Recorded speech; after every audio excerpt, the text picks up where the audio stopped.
आज से 26 साल पहले काका पवार और पप्पू यादव के बीच में मुकाबला हुआ था। एक ऐसा चिर परिचित मुकाबला जिसे पूरा भारतवर्ष देख रहा था, और वो अटलांटा ओलंपिक खेल, जी हाँ, वही अटलांटा ओलंपिक खेल जहां से लिएंडर पेस ने भारत को पदक दिलाया था।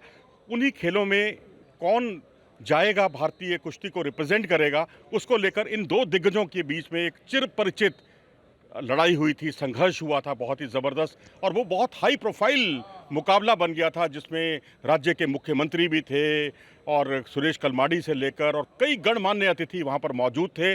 और काका पवार मेरे राइट साइड में, लेफ्ट साइड में पप्पू यादव। मैंने दोनों को आज, दोनों के बीच में मैं खड़ा हूँ, और उसकी बड़ी वजह ये है कि कहीं दोनों आपस में भिड़ ना जाएं, कहीं पुरानी 26 साल की यादें इनकी ताज़ा ना हो जाएं। मैं जाता तो मेडल ले आता, राजनीति ये कह रहे हैं कि मैं तो मेडल ले आता, और आप जो है खाली पुली हाथ पैर चलाकर चले आए। इनका बहुत बड़ा आरोप लगा रहे हैं आपके ऊपर। पप्पू यादव है, इस समय जो अटलांटा ओलंपिक में गए थे, इनका कहना है कि काका पवार का आरोप है कि इनकी जगह अगर काका को मौका मिला होता, वजन नहीं लाया इनका वजन ही नहीं आया। कहते अगर मैं जाता तो मेडल लेकर आता। ये सरासर झूठ है। पूरा फेडरेशन और राजनीतिक करके मेरे को रसिया से बीच में बुलाया, जबकि वाइल्ड कार्ड से मैं एशिया में गोल्ड जीता था, इसलिए वाइल्ड कार्ड से एंट्री मिला। मेरे को रसिया ट्रेनिंग के लिए भेजा। लेकिन वाइल्ड कार्ड से जो एंट्री मिलती है वो देश को मिलती है, वजन को मिलती है, प्लेयर को नहीं मिलती। मेरे नाम से आया था, उसके बाद ही गवर्नमेंट ने मेरे को भेजा। भैया तो पहले ट्रायल करा के भेजते, लेकिन बीच में बुलाया, ट्रायल हुआ, उसमें पूरा देश साथ में था, देख रहा था कैसा ट्रायल हुआ, और कितने 11-2 से मैं हराया। उसके बाद फिर पॉलिटिक्स करी कि मेरे पॉलिटिक्स किसने की? काका पवार ने तो नहीं की ना? फेडरेशन जो भी उस समय थे, वही मेरा कोच ही नहीं भेजा। ये चाहते थे मैं भी ना जाऊं। ये कह रहे हैं कि मेरी तो कुश्ती ही नहीं होनी चाहिए थी आपके साथ, मुझे सीधे भेजना चाहिए था, इनके नाम से एंट्री आई थी। नहीं, एंट्री तो मैं लड़ा था 48 में, तो मैं लड़ा था उस टाइम एशिया चैंपियनशिप में, मेरी 4th आई थी उस टाइम एंट्री देने। लेकिन ये तो वो मैंने इनको लड़ने दिया 48 में। मैंने एक बार आप देख लो, कोशिश करो, उधर मेडल लाते तो आप जाओ, लेकिन ये वहाँ पे नहीं चल पाए। चाइना में मैं 52 किलो में लड़ा, फिर भी मैं ठीक लड़ा, लेकिन मैंने चाहा था ये जाएं। और आपने चाहा था जाएं, जाना तो फिर था। ट्रायल क्यों दिया फिर आपने? नहीं, जब आप चाहते थे कि ये जाएं। एशिया में क्वालिफाई के लिए इनके लिए बैट छोड़ा मैंने। उसके बाद ये 48 में लड़े, लेकिन प्लेस नहीं आया। काका पवार, ये पप्पू यादव जो हैं आपको प्रवोक कर रहे हैं, ये बार बार कह रहे हैं कि मैं अब भी कुश्ती लड़ने को इनसे तैयार हूँ। अरे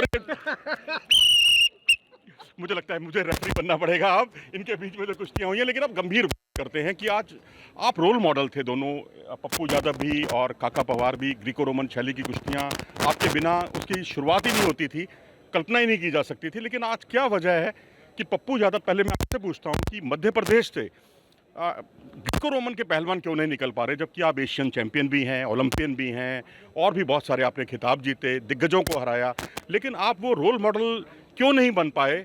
क्यों नहीं वहाँ से, मध्य प्रदेश से इतने रेसलर ग्रीको रोमन के निकल? नहीं, वहाँ पर निकल रहे हैं बच्चे, नेशनल तक आ रहे हैं, और नेशनल में मेडल भी, इंटरनेशनल लेवल पे नहीं निकल पा रहे।